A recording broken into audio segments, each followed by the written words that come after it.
Hey, you there. Thank you for watching and welcome to Forged Lines Forever. Today I have a 6v6 custom match here on the most amazing Necroxus map generator. So let's go ahead and introduce our players here, starting with Team 1 up here to the northeast and ending with Team 2 down in the southwest.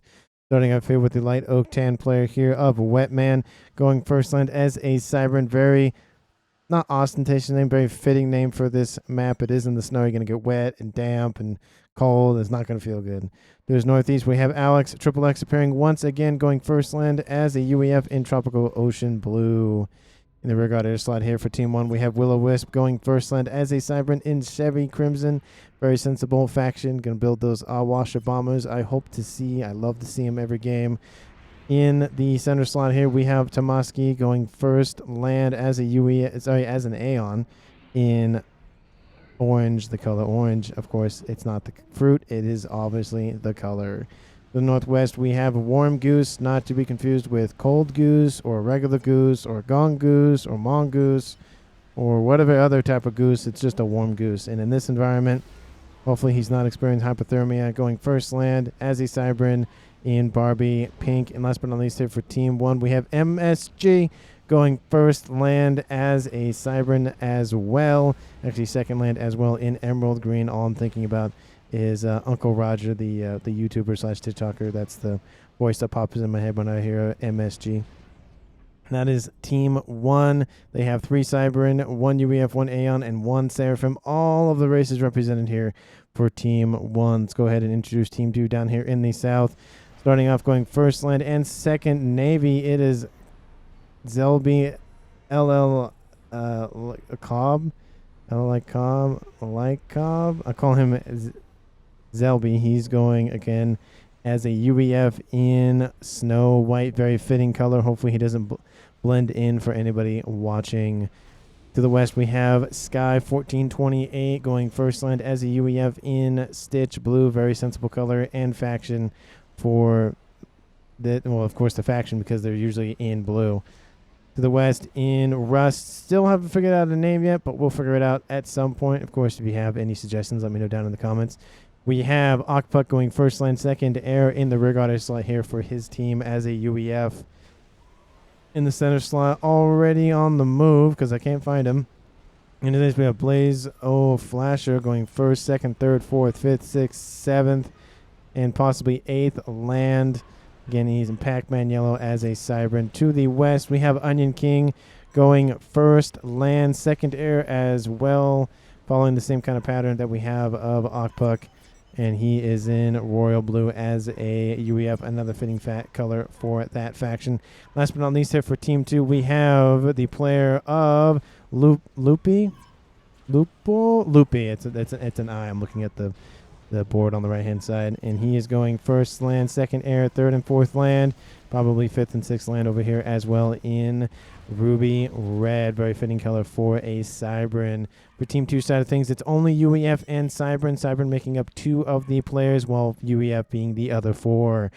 Let's take a look at Reclaim so far. Currently still on the map, we have 26,812 was the highest number I saw very briefly. Probably about 27 and a quarter, maybe even 27 and a half thousand mass. So lots of mass for our players to scoop up here this game. Let's take a look here at mass point distribution. Well, not really a whole lot of groupings. We have a couple over here to the west and the east. I did that inverted, the east and the west.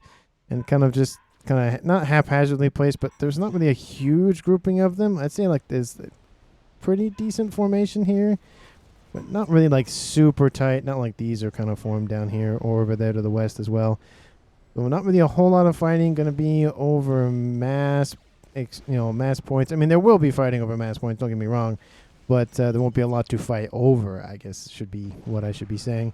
So a lot of players will probably end up building mass FAF farms, Rascoms, all of the juicy things we like to see in these games. Run by and run through attempt, I guess, here from a bunch of these snoops out here from Team 2. Getting a nice little intel here for his team out here from Sky. One of them has died. They're being intercepted by a medium tank striker here from Alex. Alex looking like he's taking the center slot here. Does look like Tomaski is kind of going for this western side, assisting his partner here to the west of Warm Goose. Probably should get in the water and start leading a group of ducks. I guess geese. I guess geese are ducks. So, no, geese aren't ducks. Geese are birds. I don't know what I'm saying. Anyway, forget what I'm saying. Let's focus back on the game. At least that's me talking to myself. To the east, we have plasma being thrown at one another, or at least at one person at least. Blaze O'Flasher shooting some plasma into his Cybran cousin, nephews, twice removed, sister, whatever the person. And doesn't look like Blaze really focusing on the eco or the reclaim. That was what Wetman's doing. Will-O-Wisp has come in to just start scooping up some mass for himself, trying to accelerate his air game here. Sky is coming in to assist as well. Looks like there's going to be a 2v2 scenario here, right here in the eastern side of the map. We also have a land incursion here from Zelby over here to the east. He wants to grab this position. Has already gotten a couple of boats online. Would love to see him go T2 cruisers and essentially lock air out of this eastern side against Team 1. Hope to see if that progresses. But Wetman focusing on Blaze. Will-O-Wisp focusing now on Sky. It should be focusing on Blaze to shove him back, but units coming in to assist. Looks like Willow heard me through the ether and time and space and the nonsense other words that you could use for talking across the universe. And those look like both comms will retreat. Wetman did take a huge beating at 6,000 hit points, and Blazer did as well, sub 5,000. So he's not going to be coming into the fight here very soon. To the northwest, we have two comms, Tomaski and Warm Goose, making some progress here on this western side of the map against Loopy. Loopy kind of by themselves, and actually it's more of a 3v1 scenario with the inclusion of MSG to the north. MSG getting for his speed and range upgrade on his comm. Do we have any more upgrades on the field as of right now? No, but we also have Okpuck has traveled all the way from the back side of their map to probably engage Will-O-Wisp. Gun speed and range going down here for Wetman. Gun speed and range going down here for Blazer O'Flasher. And, okay, somebody else go gun speed and range so I can say it a fourth time. Somebody go upgrade. No, I'm not going to say it. Okay, fine. Maybe somebody else will go something else and I'll have something else to say. But Zelby has completed the land incursion and starting to reclaim all of this mass. Has a couple of PD and AA gun just to protect himself. Doesn't want to be caught unawares. Gun damage and range now going down for Okpuck. He has to be UEF. The name of the upgrade is different. The actual upgrade itself, of course, is different just due to the fact that it's a speed and range versus a damage and range. But I think every comm gets some sort of range upgrade, and then it's usually speed or damage is usually one or the other. Sky also going for damage and range. He's another UEF. So we have 1, 2, 3, 4 gun comms, and then another one to the north. MSG pushing against Loopy. Where are the assisting comms here to the east? They're not pushing against Loopy. This is a huge missed opportunity here for Team Run not going after him. Getting that early kill sub 10 minutes could be on the cards. Plasma going back and forth between these two comms. This one, the comm of Loopy, does have the gun upgrade as well. They're throwing plasma constantly at one another. The MSG gets a couple final hits in, but both comms retreat, and then the comm of Warm comes in to kind of just hold the fort just for a little bit, and then we'll retreat. Once again, range going down here for Tomaski. He has to upgrade his comm individually. He doesn't get the bonus of having both speed and range or damage and range on the same upgrade. But he can get the advanced range for the Aeon, become the Aeon sniper comm. A lot of upgrades finish at the same time, and then Blaze also goes for the stealth upgrade. Wants to be a little sneaky on the eastern side. We do have a lot of Mantis assisting him. That is the faction ability feature, I guess, of the Mantis. The fact that they can have some assisting build power. Does look like he stops it because he's running a little bit low on mass. Yeah, he's already negative. So he doesn't want to draw that out a little bit more, and he's kind of just doing it periodically, trying to boost the speed of it. But Wetman comes in from the southeast, kind of makes a little curve function like this. And we have Will-O-Wisp retreating. He should be helping helping against Okpuck and Sky. They both have the gun upgrade. Wetman has an upgrade as well, but a 2v1 scenario is never a good sight. Upgrades. Overcharges constantly going into the chassis of Wetman. We even have some Lobos firing their shots into him as well. Wetman, you don't want to stop. You want to keep going. That's going to allow the other comm of Sky Sky to come in and assist as well. Wetman drops into the red, sub 2,000 hit points. It is not looking good. Now the comms opening up on those units for Wetman. Wetman goes, okay, well, I'm not going to survive this long. Bombers over the top, try to go after Okpuk, but that is a kill here. And who gets the credit for it? It is Sky gets the credit for it. I feel like Okpuk should get most of the credit for that kill. He's going to actually evac now. He doesn't want to be caught unawares. If there were any interceptors in the area, he could be shot down, but he is flying over friendly territory. It doesn't look like that is going to happen. That is the first kill of the game. It is at essentially the 10-minute mark, dropping this game to a 6v5 in favor of Team 2. Let's take a look at ecos here very quickly while a little bit of a lull in action. We have Team 2 at 265, 66. It's essentially tied at 270 to 270. In terms of generated total mass accrued, we have about a 2K advantage, which essentially isn't really a whole lot. It's a little bit, but not a whole lot. And it does look like Team 2 is starting to run away with it in the mass generated game, but that could also be too early to tell. Onion King trying to get a PD online while a couple of blazes here from Tomaski trying to pummel the comm. The PD comes online. Unfortunately, there's a tiny bit of a hill problem. The Triad next to me can shoot over that hill, but the T1 cannot. You can see the little comm's head just like peeking over the little hill right there. Look at it, just trying to run away. But the T1 PD kind of not going to be useful. It is sometimes hard to tell when you're zooming all the way out, or at least this far out. Kind of hard to tell. I mean, you can kind of tell it's a hill, but sometimes you're more focused on trying to defend yourself and not really worried about the terrain. Speeding range going down here for Warm Goose as well. Trying to get in that gun comm game. Okpuk's now on the northwestern side of the map. Going to help out his partner over here. Loopy going for stealth as well. A lot of Cybern comms go for stealth to try to hide themselves. But the land invasion not really working out here for Zelby on this eastern side. Mantis come in to punish him, but there's not a lot. There's a decent amount of Medusa. They'll take out the structures, but I don't think they'll knock the comm out of that position for now. Wouldn't like to see Zelby build again more, frigates, more, cruisers. Go for T2. Has T2 land, but not going for Navy, which again is a missed opportunity because you need that Navy. Especially if you're a UEF. You got to have those cruisers. If you don't have those cruisers in your mix, what are you doing? That just makes no sense. Blazer Flasher going after these blazes here out from Tomaski.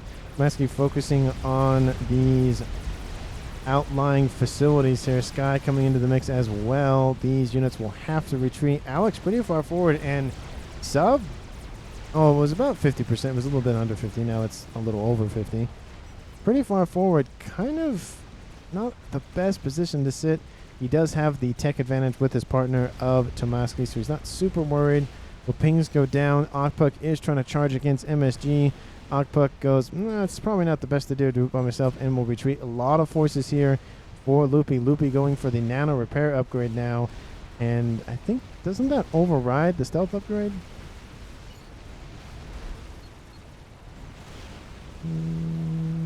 Oh, no, you have to go stealth, then nano, then cloaking. Okay, so yes, essentially it overrides it, but that is the next logical step. So I keep forgetting that's how the Cybern is set up.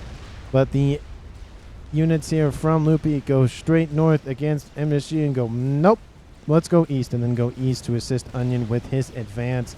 Warm Goose kind of just sitting here in the little pond, trying to just survive as best he can, trying to take some pot shots without taking shots himself. There are some triads in the area. He's trying to avoid the best he can. This position will fall fairly quickly here. This is MSG, and Warm Goose is trying to hold out for him, but he can't hold out forever.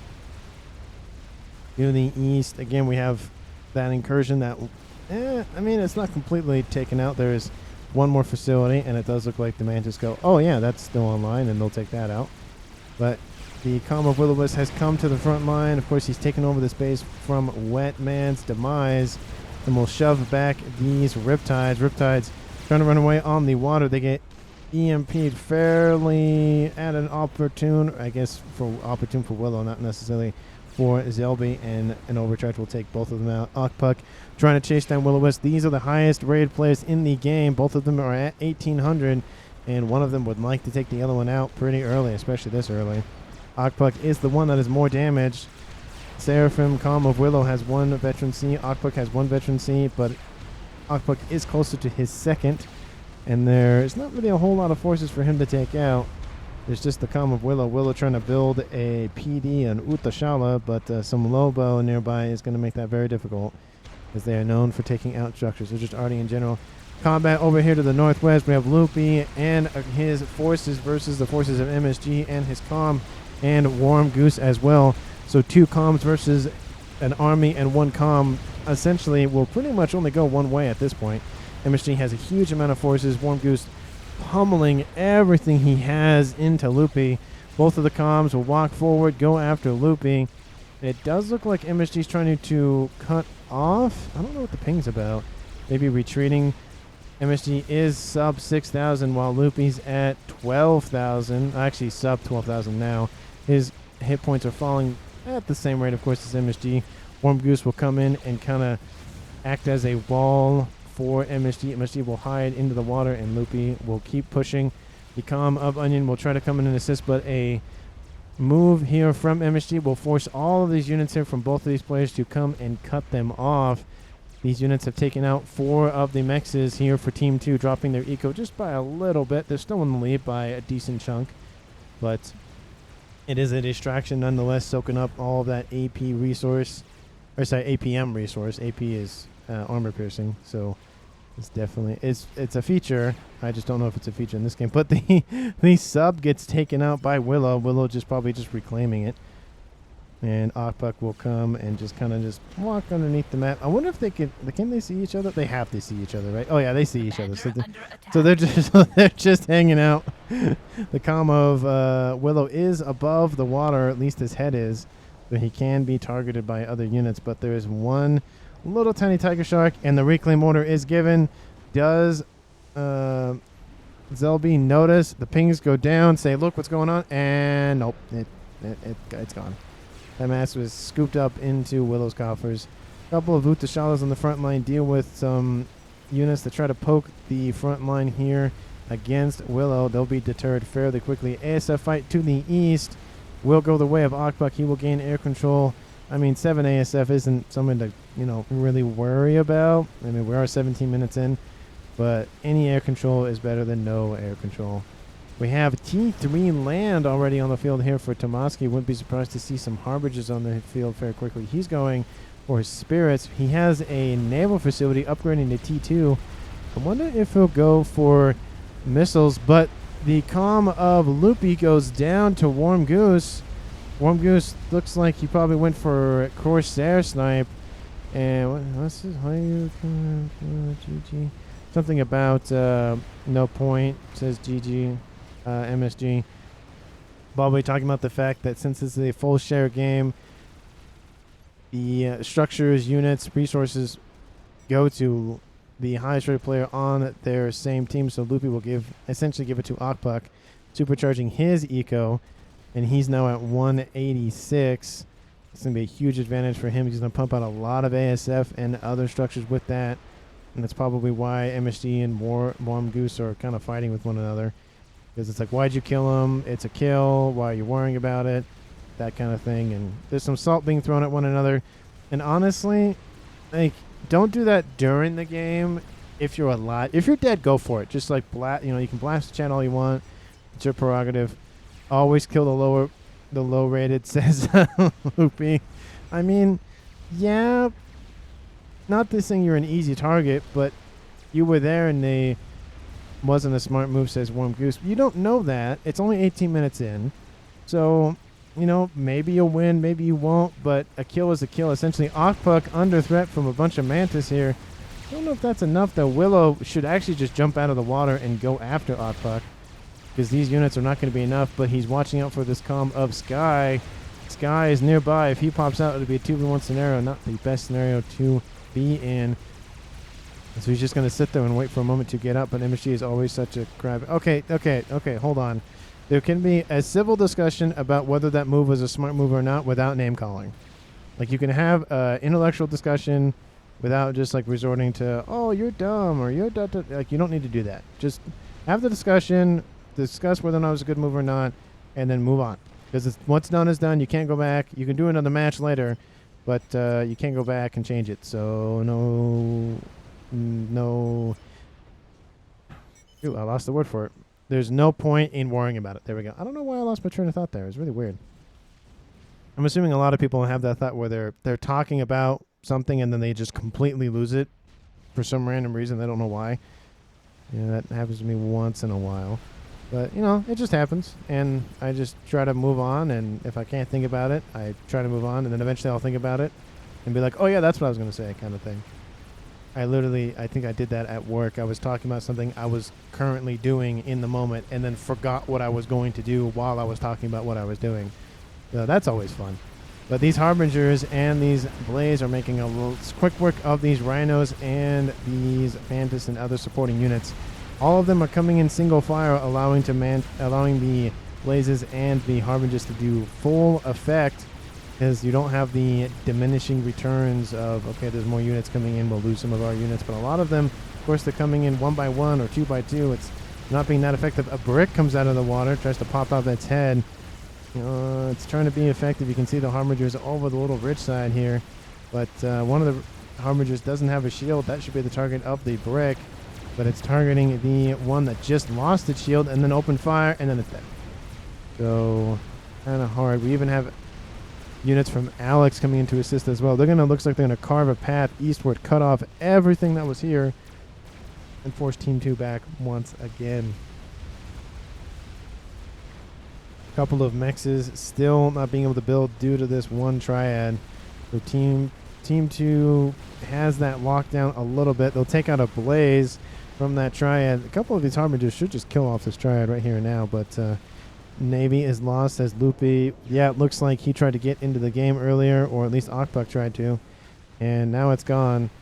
Team 1 has T2 Navy in the northwestern pond and T2 Navy in this middle pond. We have a couple of T2 units, a cruiser and a destroyer. Destroyer for the offense is a run-by attempt. Not really, it's going to say a super effective run-by. We'll get, a couple of Mechs, but not a whole lot. And then this last striker will be taken out by the comm of Warm Goose. Wet Man says ML 40%. There is a Monkey Lord here on the middle area, middle with air quotes, because there is like a top lane and a bot lane kind of thing, but the middle's kind of just everywhere. So saying that it's like this is the middle is correct, but you could also say like this is the middle and this is the middle and this is the middle. So it's like there's no defined lanes in other maps, but that's just how the map gen works. But MSG under threat from a bunch of T3 and T2 units. Overcharges, kills a huge group of a couple of Titans and these pillars. They're still focusing MSG Corsairs over the top. There's Percival's in there as well. They're targeting the comm. MSG falling below 50% of his hit points, or at least fairly close to it, though. Those look like these destroyers will come in handy here for his survival. There's 2 more Percys and a shield, and a bunch of forces here from Okpuk. Not enough, unfortunately. The Percivals will open up, fire on the MSG. He'll drop again into the yellow, but he got a rank eventually and is now a supercharged 5-star commander with the gun upgrades. It's going to be very hard to chew through those 18,000 hit points, especially if he goes and gets nano. That's going to be very chunky. There's a couple of triads back here. That position will be taken out by these destroyers, and I don't think the cruiser has direct weapons. It has some direct weapons, but not a lot. Not as powerful as the destroyers. But going for T3, I think he's going for Torrents. Gonna go for the missile ships. And that's going to be a huge advantage for him in this little pond section. A huge exclusion zone will be created here for him in this western side of the map. Huge group of ASFs here for Okpuk. How many do we have currently? We have 66 versus Will-O-Wisps like 40. Oh, 46. Okay, he's not super far behind.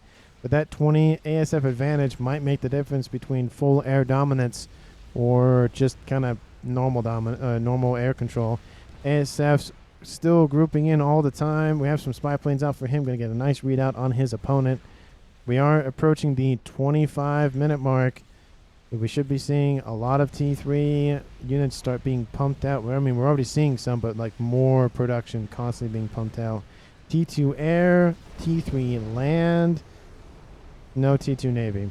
Disappointing, Zelby. Disappointing. We are seeing a couple of T3 bots here on these star lifters. They are Titans. They do look like mini ACUs though. There's what, group of 3 plus a couple of those. Those are AA units. So I wonder what he's going to do with those. Probably drop them over here, but the ASFs are nearby. I don't want to do that now. This would be the perfect time to call them in, and he does. Where is he sending them? He's sending them right. I mean, those units could have just walked there at that point.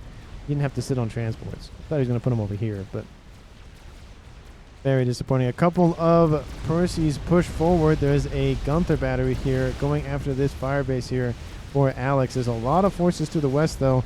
These Percy's aren't going to get a whole lot of work done. Artillery raining in all the time. It's kind of a waste, essentially. This position was pretty hard to crack, especially with 2 comms and a Monkey Lord on station. Now that Monkey Lord from Zelby does finish as well. So now Team 2 has 2 monkeys. And it looks like they're headed for that main base that was once Wetman's. Does look like... Yep, that one's going over there as well. So they're both going over there. That's going to be very interesting. Units are moving in to assist. And this fire base is still online. The land facility was taken out. It was scooped up. It's mass turned into other projects. The column of Oppuck takes a hit, goes, well, I don't like that, and starts to move. Of course, artillery isn't the super most accurate thing on the planet, but it's better than nothing. And, I mean, missiles are also very, like, they're not perfect as well. They're a lot more precise, but TMD takes them out a lot easier. Shields, the only thing that can... Shields can affect both missiles and artillery, but artillery cannot be affected by TMD, so it's a less effective measure. There is, against artillery. A fat boy. A monkey is under construction here for Willow. You should build some hives. That would help with building this even quicker. But it's already in the green, so they'll have 1 experimental 4 defense. That experimental here, that Monkey Lord is coming to the east. It's going to wipe out this position and then probably go north. Really interesting if it cuts straight north or if it goes over to the main base. Or at least the frontline base here for Willow. Willow completes that monkey, so he has 1. I wonder if he'll build another one or build PD. Oh, he's going to build a crab instead and then get nano repair. So he's going to be a little chunky there. He's currently at 16,000. How many is he going to be at after it's completed? 18,000. So he does get a set of hit points. And then he'll go for advanced nano, then cancels it and goes, I don't have enough time for that. But 92 hit points a second, nothing to scoff at. This monkey rolls over this position. And here it comes. The main fight is inbound, at least on this eastern side. We have Titans, we have monkeys, we have Percy's, we have Titans, we have bricks, and for Team 1 we have Percy's, and I think there's a couple Titans in there maybe. I see Harbingers. I think there's a brick. Oh, there's bricks over there. We have a monkey as well. This monkey will face off against this monkey. I think the monkey for Team 1 will win. But the comm coming to assist and take out this monkey over here. Overcharges going in. Corsairs as well helping out. It's going to be close. Sub 1. Oh, it takes out essentially at the same time. And the comm of Willow, the highest rated player on Team 1, gets killed off. This game will now drop to a 5v4 in Team 2's favor still. Oof, says Loopy. Yeah, that's gotta hurt. And Willow says, dang it. He was very close. I don't think he needed to help with that. I think he would have been fine. Or had he come in on the 11th hour, he would have been fine. But I think he was in there for too long. The laser was too close, and he died. But it was very close. I think maybe if Willow had that advanced nano repair, he would have been fine. But it would have been close. It definitely would have been close. Right, I have left you with a crappy base there, says Wetman to Willow. But, I mean, Willow's thinking, oh, it's fine, I made it work. So, nah, see, it's fine. See, exactly. I know how Willow would respond. He's like, I just needed more.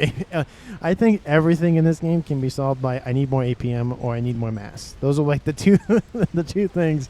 Like, if I just had more mass, if I just had more APM, it would be fine. But I didn't, and it's fine. And APM takes practice and practice and practice. And then sometimes you just have a bad day. And it just happens. But the Torrent class missile ship has finished for the Aeon player of Tomasky. And now the missiles will rain from the heavens against his opponent. Or I guess opponents in this case. And this is going to start an exclusion zone for him. Everything in this yellow circle is targetable and can be destroyed. He actually built an aircraft carrier as well, so he can build some T3 air as well, get himself into the ASF or even bomber game, depending on what he wants to do. But we have forces retreating here for Zelby. We have that monkey that was built right after the construction of the first one over here. That wasn't built in time to save Willow, but it looks like it's going into the water. Does Team 2 notice it? No, they don't. At least they haven't seen it in a while. It looks like it's gonna come. It's gonna sit there for a little bit, but I wouldn't be surprised if it goes south and then over. So, I want to ask viewers here, why is Zelby building T2 Cybrid for the cruisers when you can build the UEF ones that also have missiles? I mean, I know there's more direct like there's more projectile weapons for land units for the sirens, but the cruisers with the missiles though. That's what I have to say to that. I mean, I understand the destroyers with the whole they can walk on land and whole thing. That part makes sense, but the cruisers, that's the part that confuses me. But yeah, that monkey lord's going to push forward. It's torpedoes on its chassis deal, a couple hundred hit points, not a whole lot, but anything's better than nothing. And that front wall just gets annihilated. Looks like it was reclaimed. Oh no, it was just control K, I guess. Wasn't reclaimed. In this position, a couple of shields go down. Looks like Alex has some power problems. Yep, he's struggling with power. Can't keep it online. If you can't have your shields for fire bases, it's kind of hard to keep a fire base. These missiles will help stave off some incoming threats, though. I mean, they're going after eco. They're going after anything that sits still. You got to keep your units moving here on this western side, Team 2, or they're going to be shot out of the sky with those missiles. Another monkey has been finished here for MSG. It hold its position here for that base. T3, of course, needs to protect that headquarters here for him. He also has T3 Navy and has built a plan B, so he wants to end the game with some nukes. Does Team 2 have any idea how to end the game? That monkey does come out of the water. Should have come in over here a little bit, honestly. But Janus over the top. Ravagers nearby. Percy's being lasered to death. Couple of T2 bots as well. Unfortunately, I don't think he's going to get very well anywhere. He's at 13,000 hit points, still online. He's in the red. I don't think that's going to last very long, unfortunately, here for him. Is there anything else going on? Fat Boy in construction here for Zelby. Another Fat Boy here for Sky. We have a nuke launcher, and its nuke is finished. Does Team 1 have an answer for this? The SMD was just built. SMD was just built. Oh, that wasn't just built. It's out of range, though. This one was pretty much just built. This one was pretty much just built. This one was pretty much just built. And it looks like it's going after the air grid here for Team 1's player of MSG, once belonging to Willow. And that nuke will land. Unfortunately, though, Team 1 has devised a way to counter it by building, anti-nukes. So that trick will only work once. Does look like the western side is a little vulnerable, so Team 2 can go after that as well. Let's zoom in on the nuke. It is a UEF nuke. It is the least prettiest of all the nukes. This giant ground fireball, not the prettiest thing to look at. And kaboom! Takes out 3 of the core mass. Takes out everything but 1 P-gen. But it does look like MSG was building additional P-gens to deal with that power loss, and he's starting to lose that quite fast. But with 2 more online, he should be fine. Let's see after he finishes the first one. We're seeing positive numbers kind of jump in there. I think the second one will finish that off, and he won't have to worry about stalling for power. And in this central position here for Alex, still holding strong. A lot of shield generators. They're all T2, it looks like. Would like to see some T3 mixed in there, but he is going for more clink hammers, trying to just puncture this position here against Blaze. So it's Blaze and Alex here in the middle fighting base wars, and the missile ships to the north. To the north. just punishing everything. Takes out another emplacement there. SMD says loopy. Yep, there is an SMD here, and it is loaded. I think that was the first one built. This is probably the... it could have been the second one built. But it's good that at least at the fire base there is an SMD, because it's a lot of investment here for Alex. He does not want to lose this. If he loses this, there's really nothing to protect anything going back. He has a lot of T3 mexes that could be under threat if this position falls, where he needs it online. I mean, he does have another Ravager, or a couple TMD and stuff, but mostly it's right here. He sends his Perseus forward, but there's a Mega nearby. That's not gonna go very well for them. And there's even a Fat Boy as well. I mean, a Fat Boy and a Mega versus a bunch of Perseus. I mean, the Perseus can kill the Mega eventually, but just due to their high alpha damage. But it's not enough with the incoming bombardment from the Fat Boy as well. Of course, we have Gunther shooting at them as well. We don't even have PD, which is kind of weird. You usually see Cyber and PD, the Cerberus, but I don't see any of that. Kind of weird.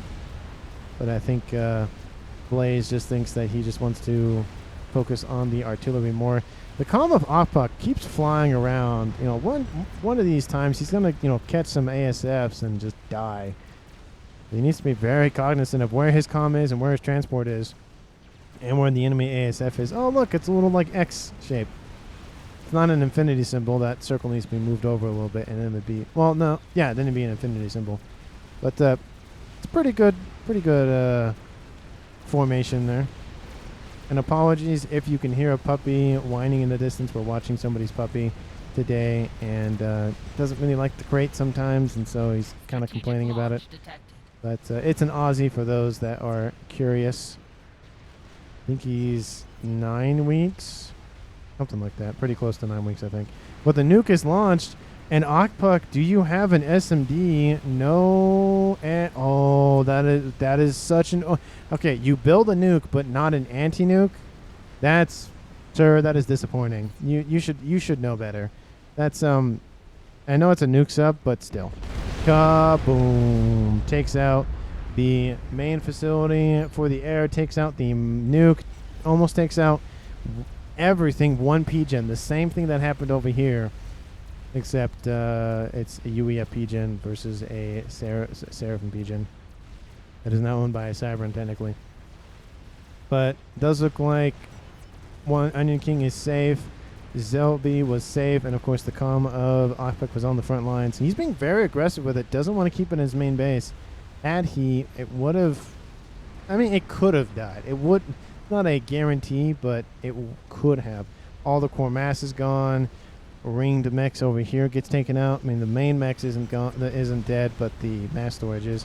Another fight trying to puncture this middle position here. A lot of Ravager fire. We even see that crab pushing forward, trying to go after the shield emplacements. The missiles raining down all the time, of course, from those Torrent class missile ships. There's now 3 of them, so lots of missiles all the time. The Megalith focusing on the units. Not the... okay, it takes out 2 shields in 1 shot. That was a pretty good move. It should be focusing on the shield emplacements, deny the ability for the opponent to reach in those shields. And then you can go after the emplacements after that. But the Harbingers come in from Tomaski, being a very good assisting player here, taking out a lot of forces by himself. Ravagers and artillery and missiles open up, take out thousands of hit points on that Megalith, and that Megalith is going to be forced to retreat. It does have 2 ranks of veterancy, so it has even more hit points. Going to get close to 3, but it's going to be close. Sub 8,000, gets over 8,000 very briefly, has 50 hit points a second. Sub 8,000, sub 7,000, back up to 7. Artillery raining in all the time. Fat Boy should not be pushing forward, at least in range of those Gunthers, those Clink Hammers. Sub 5,000, sub 2,000. One more shot will kill it. And there it went. There went the Megalith. Almost got out of there, but the missiles, those missiles just make it a pain. Let's see how close it was to the... oh, it was pretty close to the edge of the zone. But this Fat Boy is not going to go anywhere, unfortunately. The Ravagers open up. The shield will fall fairly quickly. There goes the shield, and there go the hit points. Oh, there it goes. Constantly being shredded. Fat Boys are not known for their toughness. And the Ravagers do claim the kill. To the east, another push on this base against MSG this time. They killed Willow last time. Can they make another appearance of a calm kill? But there's no calm, so no. There is a monkey on station nearby, but there's a lot of bricks and Percy's. It's going to be hard to chew through all those hit points.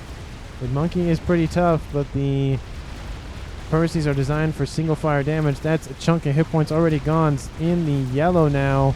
More fire opens up. Half of its hit points are already gone. We even have a couple of Riptides assisting in the red, and it's dead. Did not last very long, and now that second one is almost completed. I don't know. Even if the second one completes, I don't know if it'll even be worth it. It is targeting the main, not the main structure, but the Monkey Lord. The Monkey Lord does its initial wake-up sequence. The laser opens up.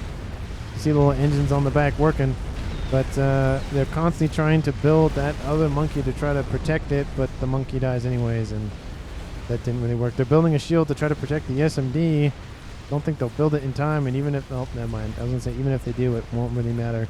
Again, assisting forces from Tomaski coming in to assist, assisting forces, and units in from Alex as well.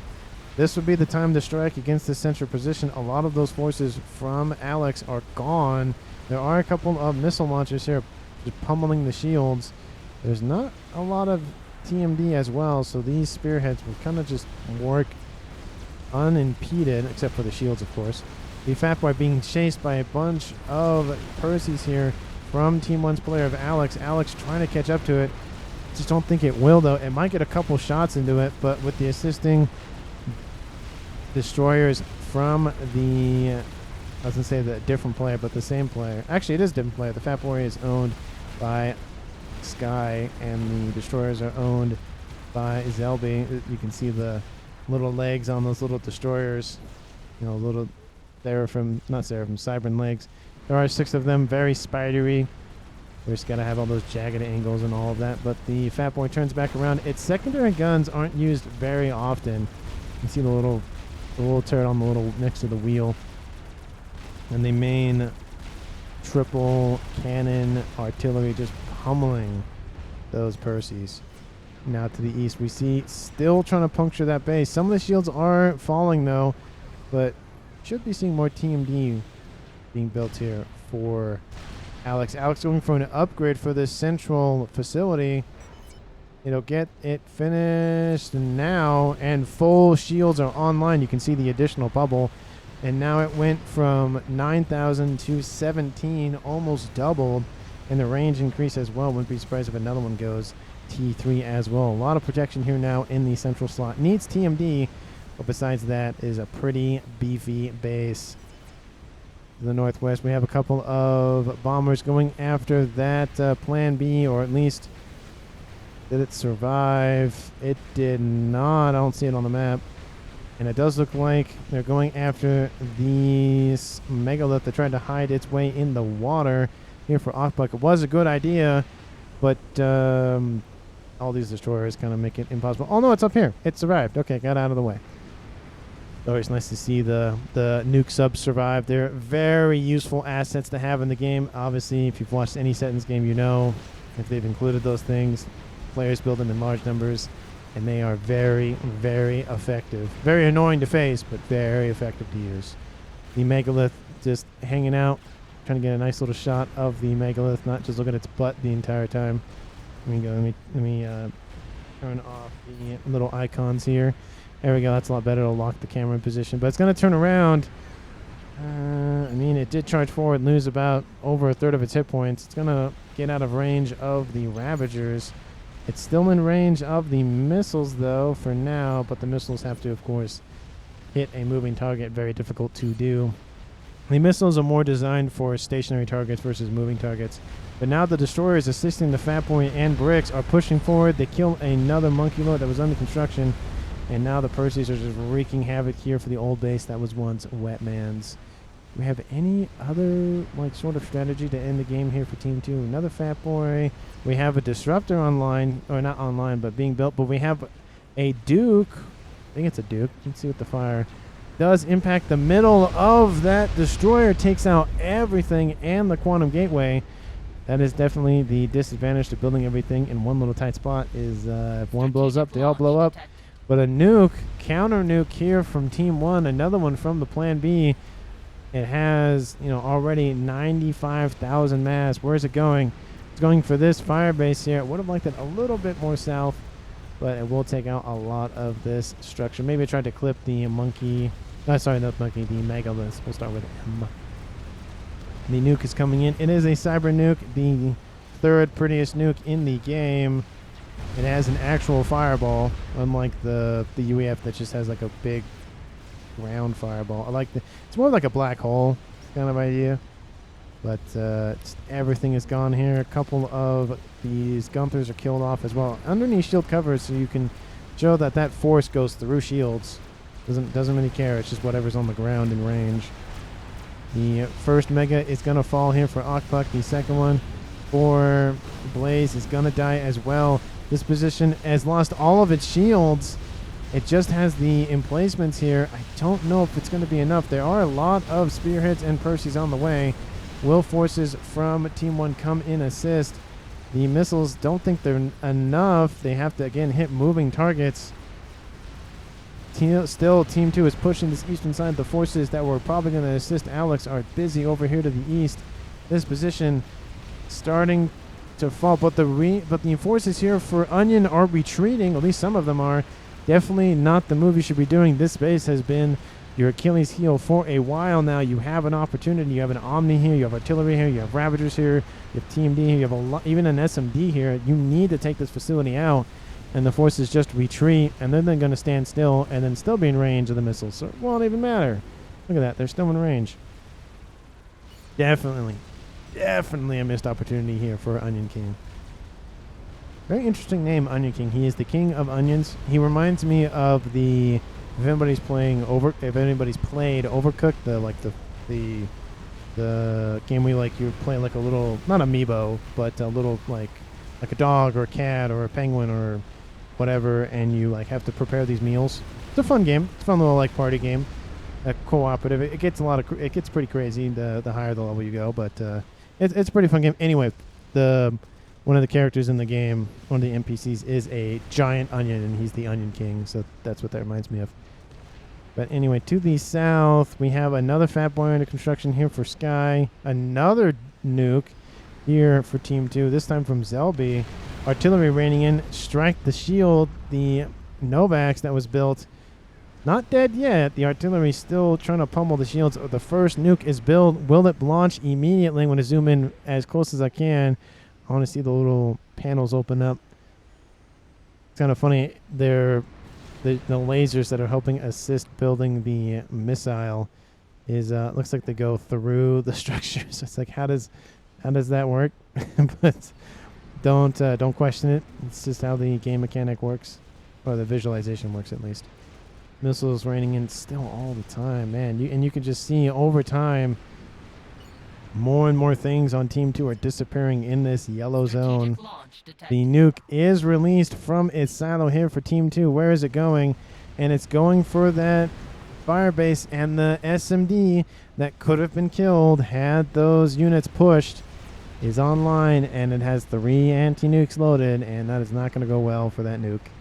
Definitely a disappointment here for Team 2. But again, lots of anti-nuke coverage. Everything except on this northwestern side. Pretty much you would have to build a nuke here to really target anything. But the comm of Okpuk control Ks is orange or AFK, but that's orange to Tomaski, not to Okpuk.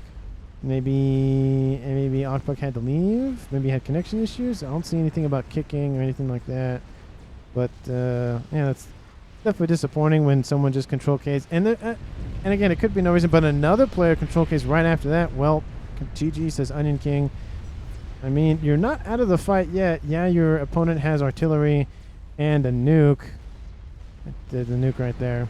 And that's really it. And the missile ships. That's not a whole lot, though. You don't really need to control K. I mean, your team has its own nuke launcher. It has had a Novax. Building another Novax. they're not going for game enders, which, I mean, if you build 7 Novax, you might consider that a game ender. But I don't see, there's really no effort from Team 2 to come back in that sort of game ender, wanting to end the game stage. Bug under construction here for Warm Goose. A second Duke under construction, already half the way completed here for Alex. He's been sitting back. He just fire bases or, and holds up, does what UEF does best, and just sits there and turtles and builds eco. Which, as long as you're helping your team out and distracting your opponent, I don't see anything wrong with that. If you're doing your duty and helping out your teammates, I really don't see a problem with sitting back and being a little more, not passive, but being a little more defensive.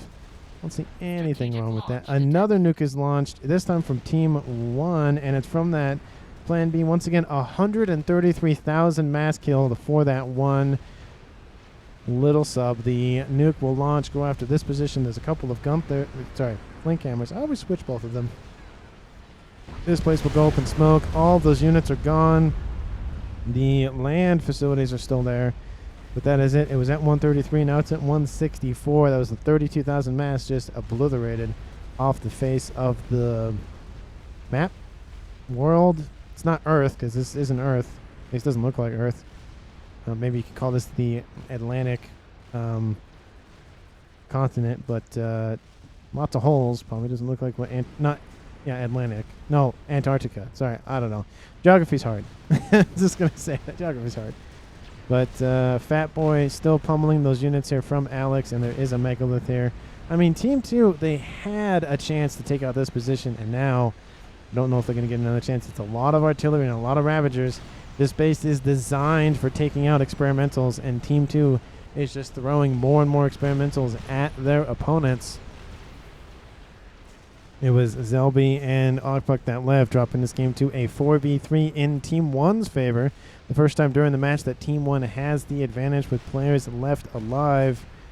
But now we're seeing 1 Fat Boy, 2 Fat Boy, 3 Fat Boys converge. The Fat Boy should not be moving in. It should be staying back in range. Oh, that is the wrong player. That is Onion. You can see the range. That is the yellow.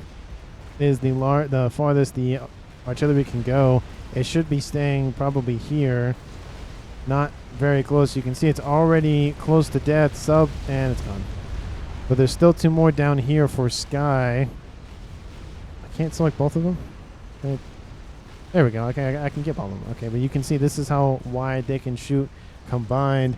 They can pummel the shields, but they can't hit anything necessarily vital. The emitters, or the generators themselves, are the biggest targets. Once the shields are down, then you won't have to worry about all of your shots essentially quote-unquote missing. You can actually go after actual targets. Keep going. There's even a ping down. It says keep going, reclaim TMD.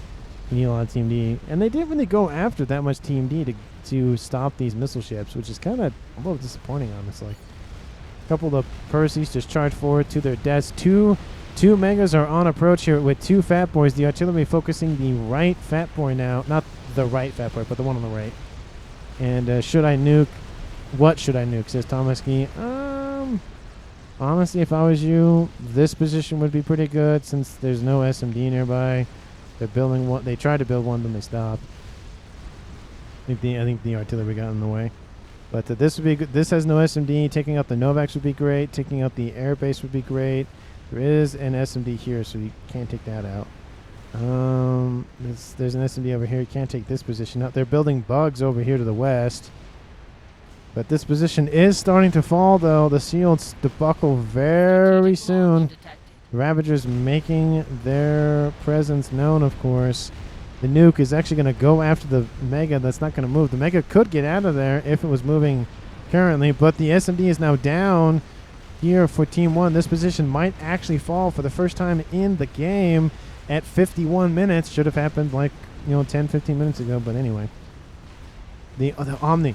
Take out the Omni. The nuke lands. It's an Aeon nuke. The second prettiest nuke in the game.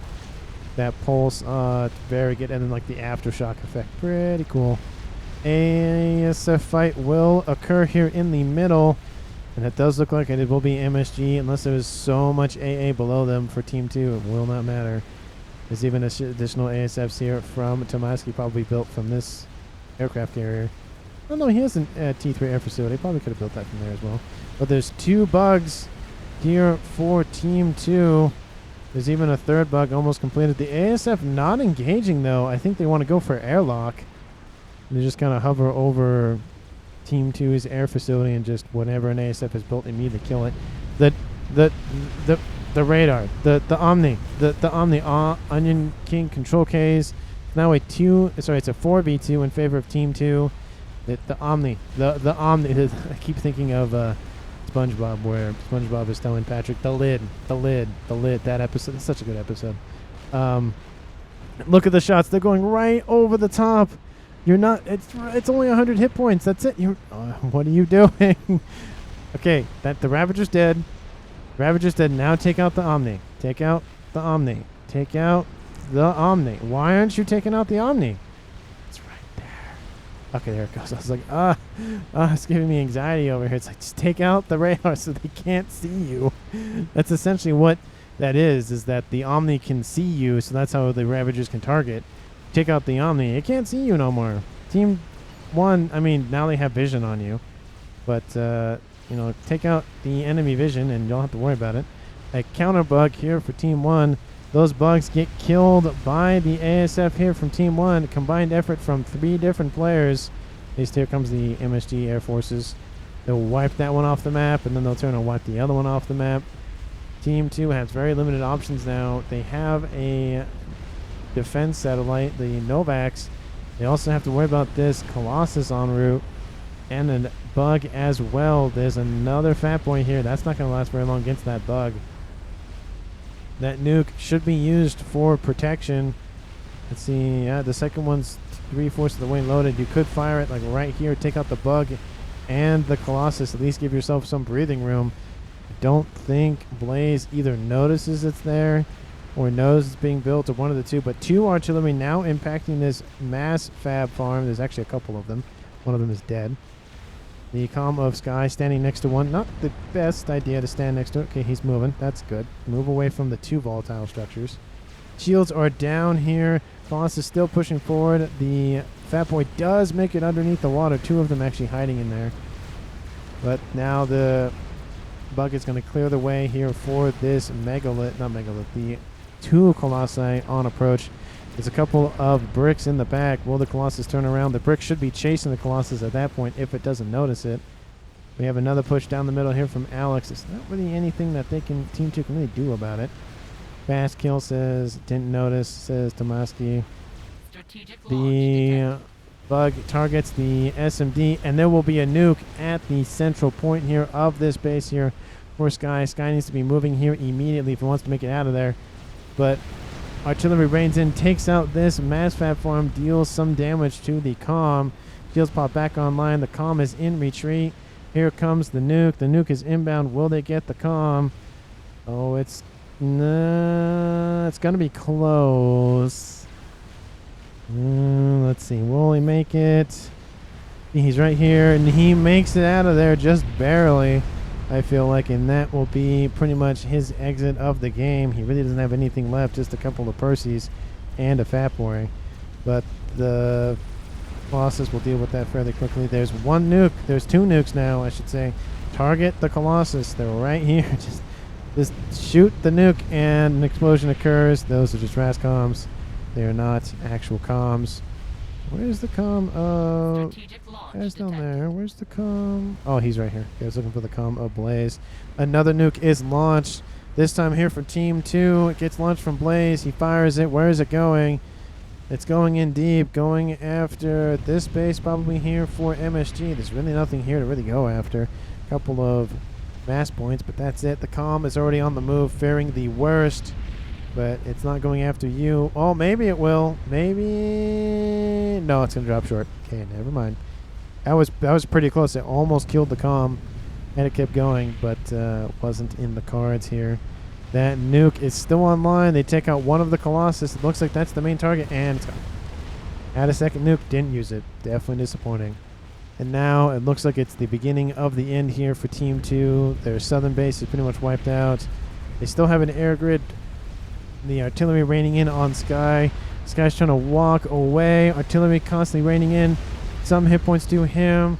The SMD is still online with 100 hit points, so some silver linings there, and the calm of Blaze control Ks because this game was only going one way, and now there's some Percy's chasing down the calm of Sky.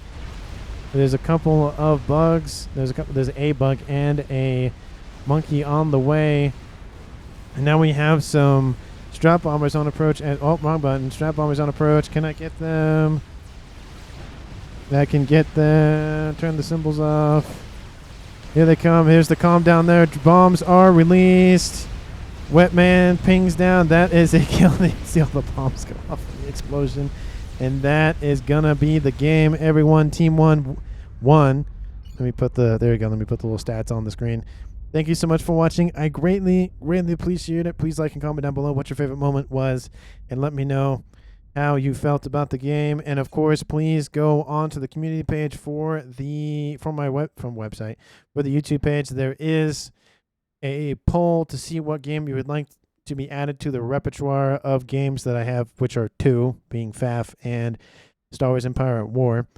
Let me know how you feel. So currently the leader is Baldur's Gate, which I felt like if I put it on there, it probably would at least be in the lead for some period of time.